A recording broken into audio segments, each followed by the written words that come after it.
இப்ப நம்ம பார்க்குற இந்த தோட்டம் பார்த்தீங்கன்னா, டோட்டலா ஒரு 3 ஏக்கர் தென்னந்தோப்பு நம்ம சேலுக்கு பார்க்குறோம். இந்த தோட்டம் நம்ம கேரளா கொளஞ்சாம்பாறை ஏரியால அமைஞ்சிருக்கு. நீங்க பொள்ளாச்சியிலிருந்து நீங்க டைரக்ட்டா நீங்க கோபாலபுரம் போற ரோட்லருந்து வந்துக்கலாம். அதே மாரி அது கோயம்புத்தூர்லேருந்து வர மாரி இருந்தா, நீங்க கோயில்பாளையத்துலேருந்து மேற்கு சைடு வந்தீங்கன்னா, நடுப்பூணி போற வழியில வந்தீங்கனாலும் ஈஸியா இந்த இடத்துக்கு நம்ம ரீச் பண்ணிடலாம்.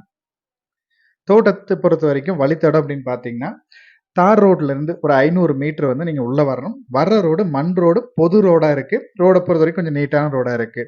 உள்ள வந்து ஒரு அளவான வீடு, கொஞ்சம் புது வீடு. ஷீட் போட்டு கட்டியிருக்காங்க. நம்ம வந்து போனா தங்குற மாரி பண்ணியிருக்காங்க. இன்னும் கொஞ்சம் ஒர்க் இருக்கு. ஒர்க்க ஃபினிஷ் பண்ணிட்டா ரொம்பவே நீட்டா இருக்கும். தண்ணிக்கு அப்படின்னு பார்த்தீங்கன்னா, நம்மளுக்கு தனி கிணறு, தனி சர்வீஸ் வந்துருது. தண்ணீ பொறுத்தவரைக்கும் இந்த ஏரியால வந்து தண்ணி உங்களுக்கு கேரளா பொறுத்தவரைக்கும் தண்ணிக்கு எந்த பிரச்சனையும் கிடையாது. மழையும் நல்லா இருக்கும். தண்ணியும் எப்பவே நல்லா இருக்கும். இந்த கிணறு வந்து நம்மளுக்கு தனி கிணறா வந்துருது. கிணறும் நல்ல ஆழம் இருக்கக்கூடிய கிணறு. மொத்தமா இந்த 3 ஏக்கருக்கு தனி கிணறு, ஒரு ஃப்ரீ சர்வீஸ் வந்துருது. டோட்டலா இந்த 3 ஏக்கர்ல பார்த்தீங்கன்னா, 2 ஏக்கர்ல வந்து நல்லா எல்லாமே காப்புல இருக்கக்கூடிய மரங்கள். மரங்களோட வயசு அப்படின்னு பார்த்தீங்கன்னா, எல்லாமே ஒரு 15லேருந்து 20 வயசு இருக்கக்கூடிய மரங்கள். எல்லா மரங்களுமே காப்புல இருக்கக்கூடிய மரங்கள். பேலன்ஸ் அந்த 1 ஏக்கர்ல பார்த்தீங்கன்னா, ஒரு 2 வயசு மரம். அதுல வந்து இடையில இன்டர்கிராஃப்ட் பார்த்தீங்கன்னா, உங்களுக்கு வாழை மரங்கள் போட்டிருக்காங்க. பூமியும் நல்ல செம்மண் பூமி.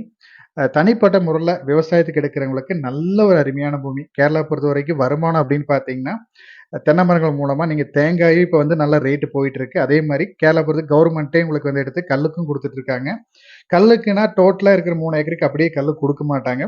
நீங்க மொத்தமா ஒரு 3 ஏக்கருக்கு பார்த்தீங்கன்னா, ஒரு 200 தென்னை மரம் இருக்குன்னா, ஒரு 50 மரங்கள் மட்டும் கல்லு குடுப்பாங்க. பேலன்ஸ் அடுத்த 6 மாசத்துக்கு அப்புறம் மாத்திக்குவாங்க. அதே மாரி உங்களுக்கு மாடு ஒரு 10 மாடு குறைஞ்சது வச்சிருந்தீங்கன்னா, கேரளாக்குள்ள லிட்டர் வந்து டைரக்ட்டா சொசைட்டிக்கே பார்த்தீங்கன்னா 50லேருந்து 55 வரைக்கும் பால் எடுக்குறாங்க. உங்களுக்கு அதிலிருந்து ஒரு வருமானம் வந்துக்கும். உங்களுக்கு 2வது தென்னை மரங்கள், அதே மாரி கல்லுலருந்து உங்களுக்கு ஒரு வருமானம் வந்துரும். இது பாருங்க ஃபுல்லாவே வாழை மரம் வச்சிருக்காங்க. மெயினா உங்களுக்கு தோட்டம் வந்து பராமரிப்பு ஓரளவுக்கு ரொம்பவே நீட்டா பண்ணியிருக்காங்க. தண்ணீ பொறுத்தவரைக்கும் வயல் வயலா தான் பாய்ச்சிட்டு இருக்காங்க. இந்த பூமியோட ரேட் அப்படின்னு பார்த்தீங்கன்னா, 1 ஏக்கருக்கு ரூ. 60,00,000 இவங்க கேட்குறாங்க. இடத்த பாருங்க. விவசாயத்த பொறுத்தவரைக்கும் தனிப்பட்ட முறையில தேடுறீங்கன்னா, நல்ல ஒரு அருமையான தோட்டம். சொந்த யூஸ்க்கு பார்க்குறவங்களுக்கு நல்லா ரொம்பவே அருமையா இருக்கும். இடத்த நேர்ல பாருங்க. இடம், ஏரியா உங்களுக்கு செட் ஆச்சு. உங்களுக்கு வழித்தடம் எல்லாமே உங்களுக்கு செட் ஆகுற மாரி இருந்துச்சுன்னா, நம்ம நேர்ல பேசும்போது இன்னும் கொஞ்சம் அனுசரிச்சு ரேட் வந்து ரூ. 60,00,000 சொல்றாங்க. இன்னும் கொஞ்சம் அனுசரிச்சு பேசி குடுத்துடலாம். தேங்க் யூ ஃபார் வாட்சிங்.